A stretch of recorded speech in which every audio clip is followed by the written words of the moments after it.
greatest music in the world. We are so blessed by our guest musicians, our choir. The place vibrates with music. Even when we're not here, it does. I'm telling you. The strangers come in and tell us that. When I was a kid, as I look at myself from where I am now and see that kid, I realized that I was always a peaceful kid. And trust me, I had to learn how to be a peacemaker because it wasn't always a calm environment. And then I started visiting churches, and I remember going to the Episcopal Church and the Catholic Church, and in their responsive litany, it went something like this: peace unto you. And then the congregants replied something like, and unto you. So I thought, well, that's nice. To me, peace was just always something out there that was sort of nebulous. It was sort of fluffy. It was sort of Pollyanna-ish, you know, and I just couldn't see how they could tell us to be at peace. I knew that I was peaceful. I just didn't know about the rest of the world. And I remember one time seeing a greeting card. My friend and I used to find these really humorous greeting cards to perk each other up, and this was the one I received, and it was the Master of Ceremonies, and he was asking the beauty contestant about what she thought was her vision for the world. And she replied, "Oh, of course. World peace. I want world peace. And thin thighs."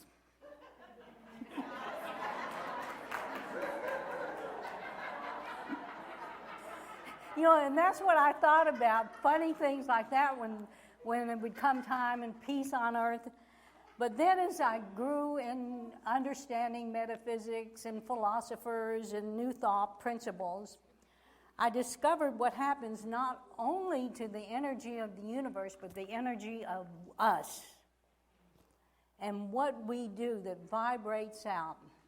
So let me ask you, have you ever walked into a room and two people have been there arguing? They're not saying a word, but don't you know? Is that energy not real and palpable? Okay, let me ask you this. What do you think happens to a concentrated energy, such as a group of religious fanatics or a group of hostile politicians or a hostile nation? If you can feel that palpable, negative, hostile energy from two people, what can you feel from mass consciousness? The Edgar Cayce readings tell us that can vibrate out and cause weather anomalies. It can cause sunspots. That negative vibration is so real that it changes our universe. And that's why it matters that we learn how to create peace within ourselves. So what that tells me is that a group like this that feels peace and someone walks into our midst, that we are a healing presence. When visiting musicians or visiting speakers come, they can't get over the energy that they feel in here. And Tim was telling me that the group that meets every third Saturday, Tim, what is the name of that group? Art of Living. The Art of Living. We're not even here, and yet they comment about the vibration of this place because of what you have created as a mass consciousness. Now, choosing peace, and I like to do this when I see words in print, I like to break them down and see the spiritual purpose behind it. So choosing peace is responsible. You break that down, and it's the ability to respond. And I love this story about the lady that the doorbell rings, and she goes to the door, and the UPS guy is there, and he's got an elephant. So she gets a choice. She can say, I didn't order an elephant, or she can say, okay, and let the elephant in, and he poops on her carpet.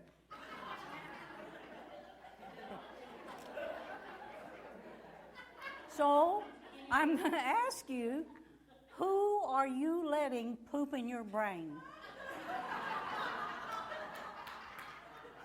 I promise you're letting someone, but it's your choice. You get to say, you can say, I didn't order this. You know, you don't have to go to every argument you're invited to. Now, my stepdad used to have this saying, and he said, well, that makes my blood boil. Well, evidently it did, because he had a stroke,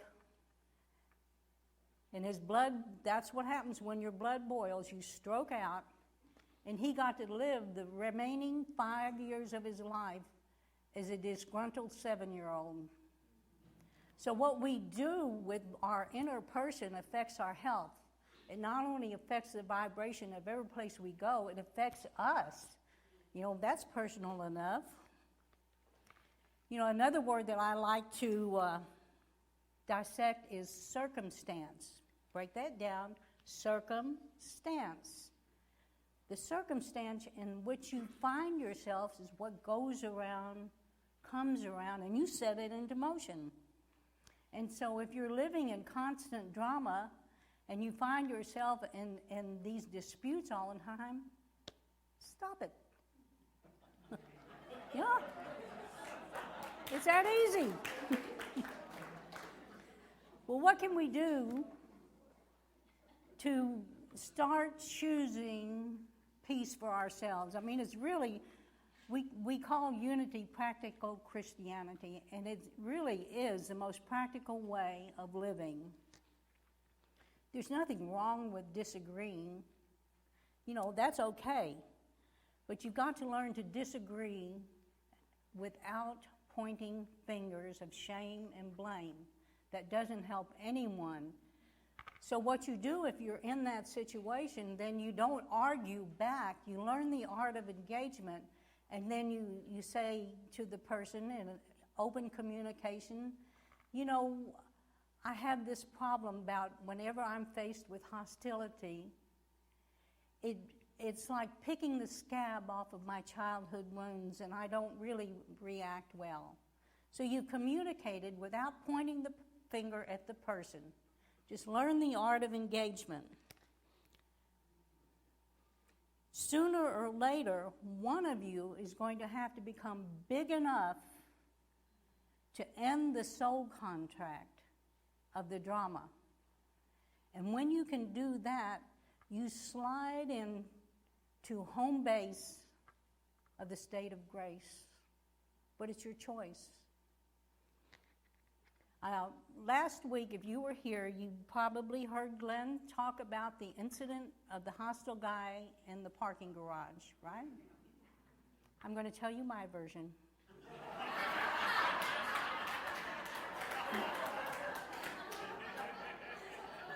Okay, so we go to this restaurant with Jeannie that was here a few weeks ago speaking, and some of her friends. So when we leave, we get into the parking garage, and there's this big guy. Thank you, God, that we don't have open carry.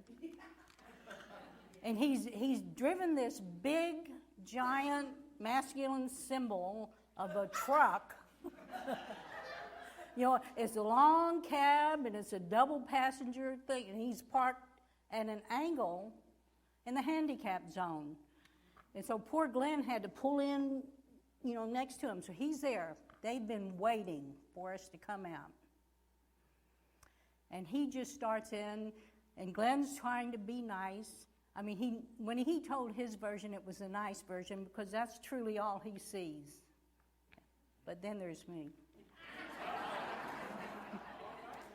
So anyway, the guy's arguing and screaming, and his wife's back there revving him up and everything. And I said, you know, this isn't really worth being arguing about. You know, it's my little self with the halo. And so I did say this. Look, here's how it works. I love you. I bless you. I see the Christ in you. Little angel got an A+ for that one.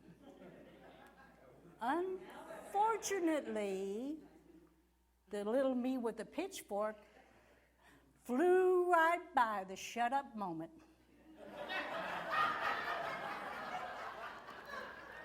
And so I finished my statement with, oh, thank goodness. I'm so glad I don't have to be married to you.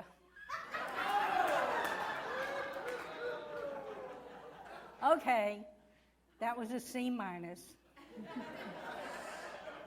You know, it is Earth School, and we've got to stop harboring these mistakes that we've made. You can't be at peace if you hold this. So you're going to get a chance to try it again. Maybe next time I'll make a B, you know? And that's what we do, and we keep experiencing the same thing, different bodies, until we get to the A. And then we get to have another lesson of another sort. But, you know, just don't hold that up. Okay, now I want you to flip your bulletin over and look at that photograph while I talk about this next subject. An important step of being at peace with yourself is to recognize that however you are manifested is perfect. And you are a unique idea in the mind of God. And this is your only assignment, is to be the purest expression of yourself by birth design. Now, on that photograph, you'll see part of my family. You know, there's my son, Matt, and my daughter, Marie. Well, as it turns out, they just took the other person's respective presence. So there's my son, Matt, who you all know is gay, and he absconded with the little Miss No-Name doll. And there is my daughter, bossy career woman, driving the wagon, and that's who they turned out to be. They're living their purest expression of themselves. You know, we sang the song, Weave, Weave. It's one of my favorites. It talks about the tapestry of life. You know, and if you're not expressing your fullest thread, whatever, bright purple, bright gold, cobalt blue, it dims the whole tapestry. So you have to go back to think about that child that you were when you were the purest expression of yourself. And have you lost something that child did, however it played in its natural, beautiful form? Well, this is a little trick on how to heal that stuff if you've gotten so far away from your child and your gifts that you had as a child.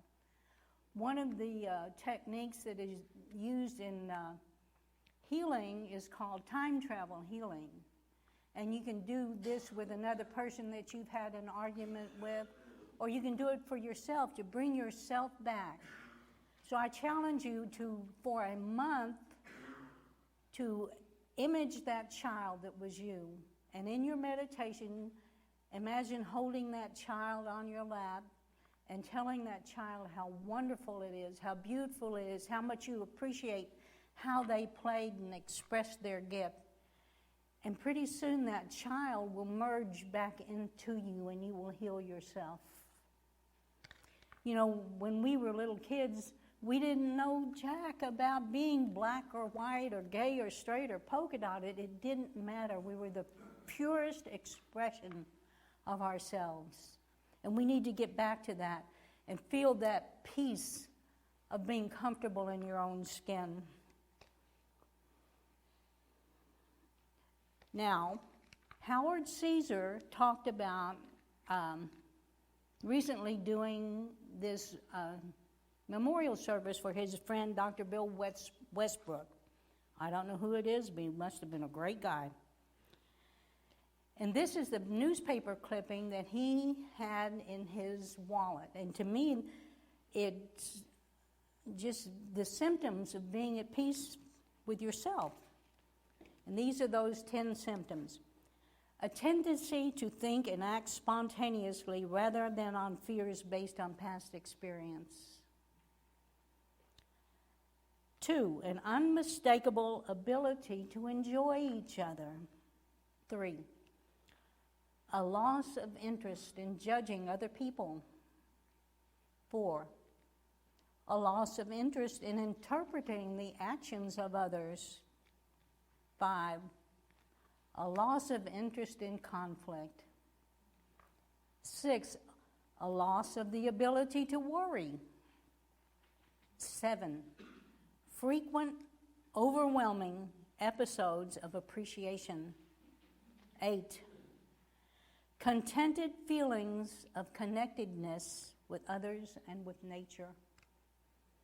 9, frequent acts of smiling. 10, an increased susceptibility to love, extended by others as well as the uncontrollable urge to extend it.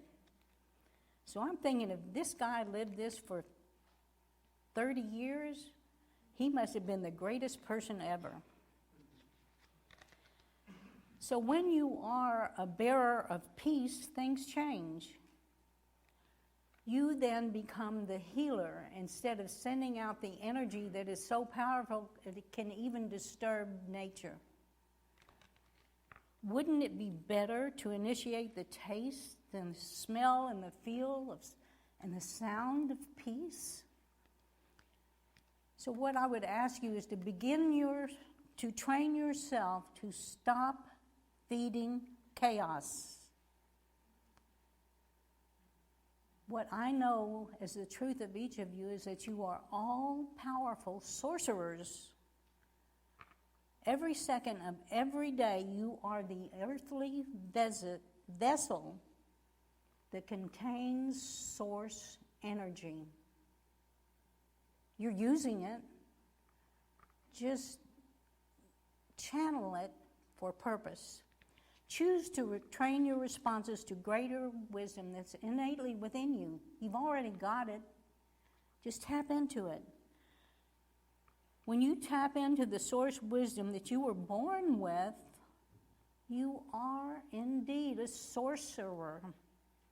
You're becoming strong enough and wise enough to be a being of light and of peace. You are a sorcerer of peace to the only thing you have a right to be, yourself. But yet, when you are at peace with yourself, every place you walk, your vibration goes out and heals and alters the consciousness of others just by being what you are, what you were born to be. You are a bearer of peace, and you transform space and time, and the people around you change automatically. That's what happens. It's a natural order of things.